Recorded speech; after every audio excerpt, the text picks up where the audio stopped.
You're watching Revelation, the program with a biblical perspective. For the next 3 programs, you can witness the most incredible testimony of a young man who was stung by the deadly box jellyfish. He was pronounced dead by the hospital doctors. They tied a tag on his toe and placed him in the morgue. He then found himself first in hell, and then later he was standing before the living God. Ian did not believe in either heaven or hell before this experience, but he now testifies about these places because God gave him his life back in order to encourage us that there is life after death, and there is a new heaven and a new earth, which God has prepared for those who believe, just as promised in the Bible book of Revelation chapter 21. Here is the first of 3 parts of this very fascinating testimony. I was just travelling around the world, my experience with God. I was surfing, and I had a diving accident where it appears as though I was pronounced clinically dead for approximately 15 minutes. And during that time, I found myself caught up in the presence of God, and just continually wave after wave of His love and acceptance began to flow through me. It's like a tangible presence of God, and His light just flooded me with incredible peace. And as I stood in His presence and encountered more of God, it radically transformed my life. Prior to this, as you're saying, I was a non-Christian. I was an atheist. And my concept of God was that, well, He wasn't there. It was just all fairy tales. It was all mythology. It was obviously for weak people who believed in religion, couldn't handle reality. So for me, it was a transforming point in my life. I was 24 years of age, and I had been travelling for 2 years, from 1980 to 82, surfing, like hitchhiking around the world through Southeast Asia and through Africa. And I'd ended up on a small island called Mauritius. This island had great surf, good diving. I thought I could retire here. I'd sailed there in 81 and seen it and gone back to it from Africa. And the fishermen that I lived with were Creoles. They were laid back, lived off the ocean. And I just surfed with them and dived with them. While I was diving on the island, they taught me to night dive. Now I'd taught people how to dive and instructed them. I was a qualified lifeguard. But I'd never night dived, and these fishermen taught me to night dive. It was quite freaky, you know, going out at night, but we used to dive on the outer reef. Mauritius, it drops off about 13,000 feet. It's basically a submerged mountain. And so we'd dive on the outer reef from 11 at night to about 1 in the morning. And as we dived, we'd look with our diving torches, because the crabs and the crayfish would come out, and they're scavengers, so they'd scavenge the reef. And with your torchlight, you could blind them. And with your leather gloves, just pick them up. So we would catch as much seafood as we could, sell it to the tourist hotel, which is how the fishermen earned their living. And for me, I wasn't into the money, I was just into seafood. So go home, cook a bunch up, have a good feed, and, you know, crawl into bed about 2 in the morning and have a bunch of seafood. You know, parrotfish would be asleep. So you get a few fish for dinner and plenty of seafood. And so we were living on these, you know, when you travel for 2 years, you've got to live pretty cheaply.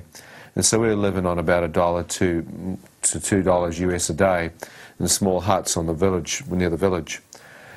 This particular night I went out diving. It was a bit different because I saw there was a storm at sea, and I thought, oh, there's something, maybe the surf will come up on the reef. So I'd dive for years. So I thought, oh, I talked to my friend Simon. I said, oh, Simon, the surf might come up, it'd be dangerous. He said, oh no, this storm of mist, Ian. We go to a new place tonight. You see best diving in Mauritius.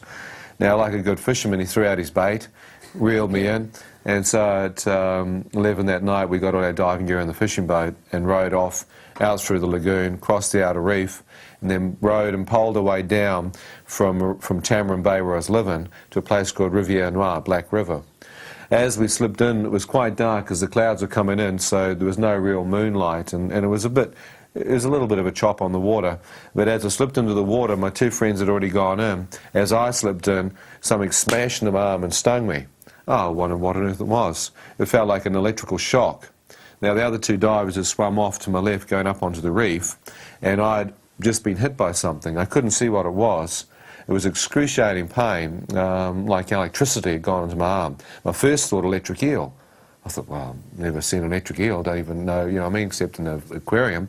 What was that? So I looked around the water and started making out these jellyfish. I thought, well, it can't be them. You know what I mean, jellyfish don't do that. You know, they'll sting you, but nothing like that.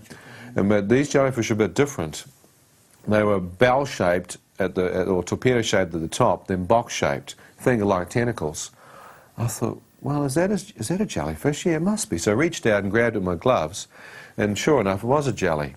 As I swam through, I had no idea that I just reached out with my leather gloves and grabbed potentially well, some books say the deadliest, some say the second deadliest creature known to man, a box jellyfish, obviously, because it's box-shaped.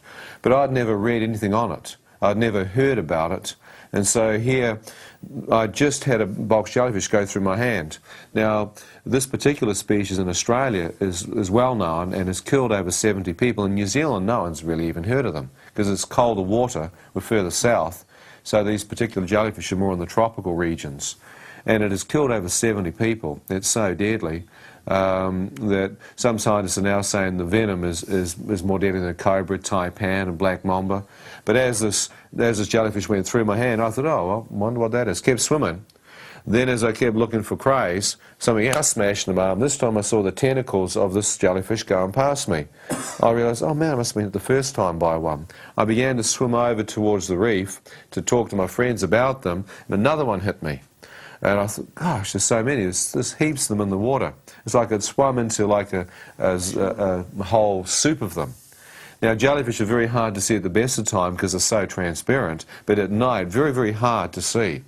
And they were kind of smashing into me.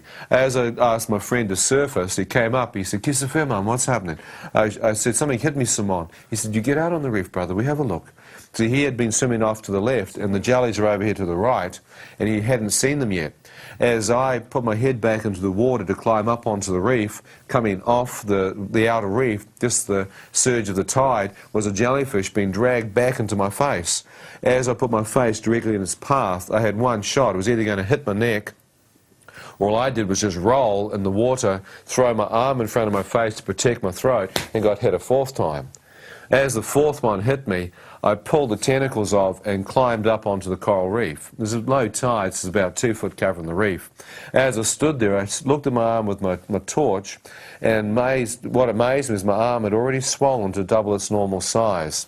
Where the tentacles are hit were like burn blisters, and I could feel the toxin pumping through my blood system up into my lymph gland with excruciating pain. I thought, man, what's happening? My right lung started to be constricted as I stood there. Perspiration was pouring off me, and it felt like a branding iron had been put on my arm.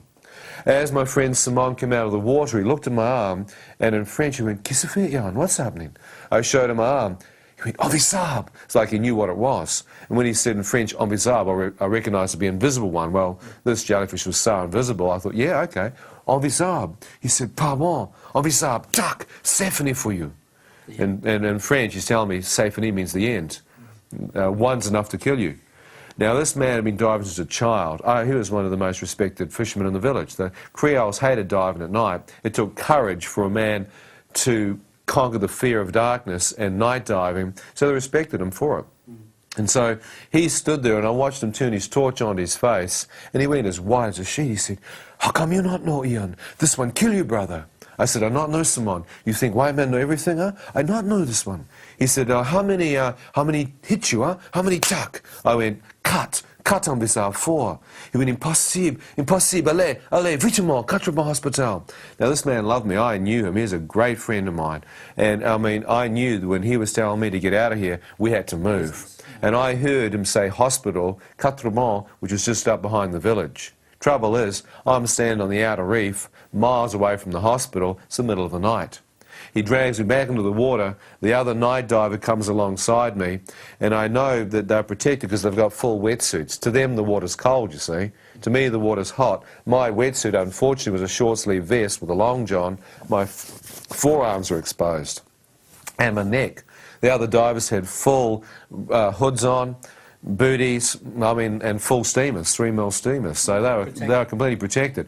As they came alongside me, they pulled me up to the side of the boat. The young boy, who's a 14-year-old kid from the village, grabbed my left arm and began to pull me to safety. As they did, my right arm, which was paralysed, trailing in the water, got hit with a fifth one. As I felt that,